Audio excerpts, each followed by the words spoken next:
दोस्तों कुछ ही दिनों में बकरीद का त्योहार आने वाला है जिसमें हर मुसलमान कुर्बानी करवाता है। पर इस कुर्बानी के अपने कुछ कायदे हैं। हर मुसलमान अमीर या फिर इतना पैसे वाला नहीं हो सकता कि वो कुर्बानी करवा सके, इसलिए अल्लाह ने एक कायदा बनाया है। दोस्तों आज की वीडियो भी कुछ इसी टॉपिक से जुड़ी है। आज की वीडियो में हम जानेंगे कि कौन है वो 5 लोग जिनके ऊपर कुर्बानी माफ है, यानी कि अगर वो कुर्बानी न करवाएं तो अल्लाह उन्हें अजाब से बचा लेगा। जानने के लिए बने रहिएगा हमारे साथ वीडियो के अंत तक। दोस्तों कुछ ही दिन बाद बकरीद का त्योहार आने वाला है, इसलिए आप सभी भाई बहनों को ईद उल अजहा की एडवांस में बहुत बहुत मुबारकबाद। दोस्तों आप लोगों को ये तो पता होगा कि हुजूर सल्लल्लाहु ताला अलैहि वसल्लम ने हमें वही बात सिखाई जो हमें अल्लाह के करीब पहुंचाती है और उनके नेक बंदों में शुमार करती है। इसलिए हम सब अल्लाह के नबी की हर बात पे यकीन करते हैं और उस पे अमल करते हैं। दोस्तों अल्लाह के प्यारे नबी हजरत मोहम्मद मुस्तफा सल्लल्लाहु ताला अलैहि वसल्लम ने इरशाद फरमाया कि 5 लोगों के ऊपर कुर्बानी वाजिब नहीं है, यानी कि ये 5 लोग जिनको कुर्बानी माफ है और ये 5 लोग बकरा ईद के मौके पर कुर्बानी नहीं करते तो इनको कोई गुनाह नहीं होगा। और साथ में आपको ऐसे लोगों के बारे में बताने वाले हैं जिन पर कुर्बानी वाजिब होती है, यानी जिनके लिए कुर्बानी करना जरूरी है। अगर ये लोग बकरा ईद के मौके पर कुर्बानी नहीं करते तो वो लोग सख्त गुनहगार होते हैं। दोस्तों बकरा ईद का त्योहार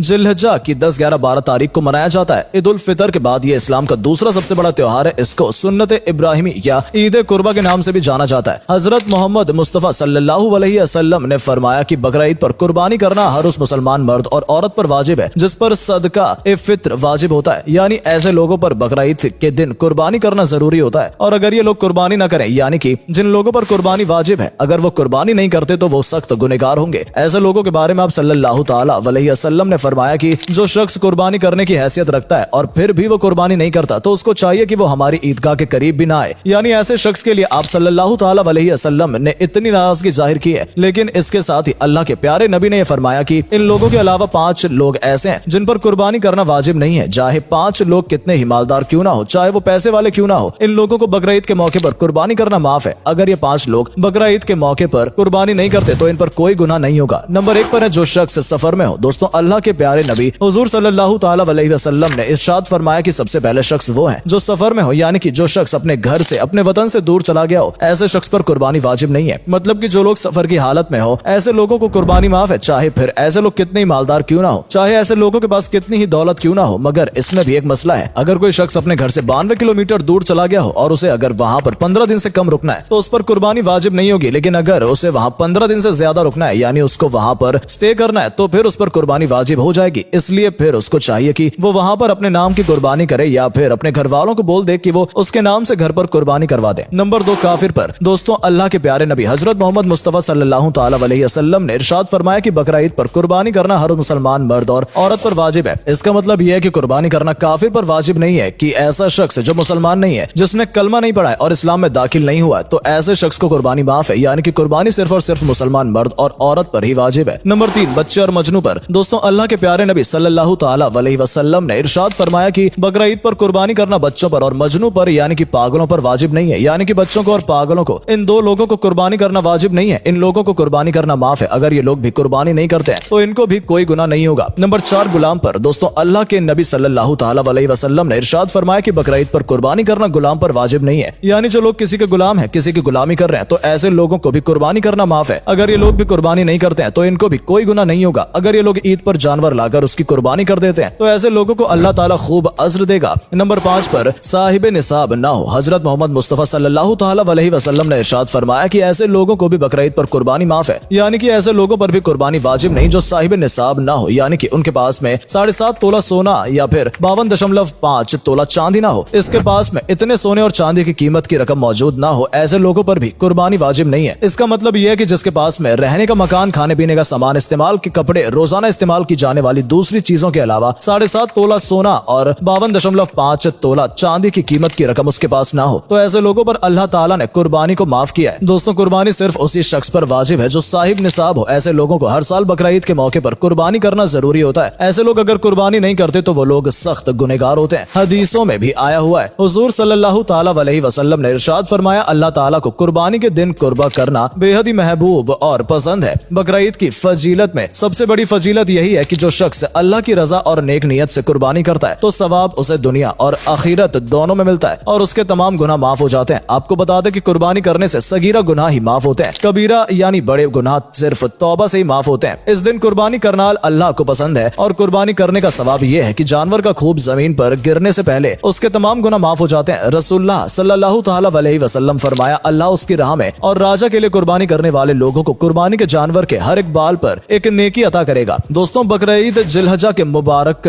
महीने में मनाई जाती है और ये महीना अल्लाह को आम महीनों से ज्यादा महबूब है और बकरीद इसी महीने की 10वीं तारीख को आती है, जिस दिन कुर्बानी की जाती है और अल्लाह को यह दिन आम दिन के मुकाबले ज्यादा अफजल और पसंद है। दोस्तों, जैसा कि आप सब लोग जानते हैं कि कुर्बानी हजरत इब्राहिम अलैहिस्सलाम की सुन्नत है, जिसको अल्लाह ताला ने हम मुसलमानों पर वाजिब किया है, इसलिए हर साल बकरीद के मौके पर मुसलमान कुर्बानी करता है। दोस्तों, हजरत इब्राहिम अलैहिस्सलाम के इम्तिहान के बाद अल्लाह ताला ने फरमाया था कि ऐ इब्राहिम, तुम्हारा ये इम्तिहान कयामत तक याद रखा जाएगा और तुम्हारी सुन्नत को ईमान वाले लोग हर साल याद रहेंगे और हर साल अल्लाह की राह में कुर्बानी पेश करेंगे। तो दोस्तों, तभी से बकरीद के मौके पर कुर्बानी का ये सिलसिला शुरू हो गया और ईद के 2 महीने 10 दिन बाद में बकरीद मनाया जाने लगा, जो हमारे देश भारत, पाकिस्तान और बांग्लादेश जैसे देशों में भी 3 दिन का ये त्योहार मनाया जाता है, जबकि गल्फ देशों में 7 दिनों तक ये त्योहार मनाया जाता है, जिसमें दुम्बा, बकरा और हलाल जानवरों की कुर्बानी दी जाती है। दोस्तों, याद रखें, कुर्बानी के गोश्त को 3 हिस्सों में बांटा जाता है। ऐसा नहीं होता कि कुर्बानी करके सारा गोश्त घर वाले ही खा जाएं। और आपको बता दूं, इसे हिस्सा कहना भी गलत होगा। हम ये कह सकते हैं कि उस गोश्त पर उनका हक है। तो दोस्तों, पहला हिस्सा गरीबों और मिस्किनों में बांटा जाता है, यानी कि जो जरूरतमंद है या जिनके घर कुर्बानी नहीं हुई है, तो यह हिस्सा उन लोगों में बांट दिया जाता है। उसके बाद दूसरा हिस्सा रिश्तेदारों में बांट दिया जाता है और तीसरा हिस्सा खुद अपने घर में रखा जाता है। तो दोस्तों, ये थी हमारी आज की वीडियो, मुसलमान कुर्बानी क्यों देते हैं।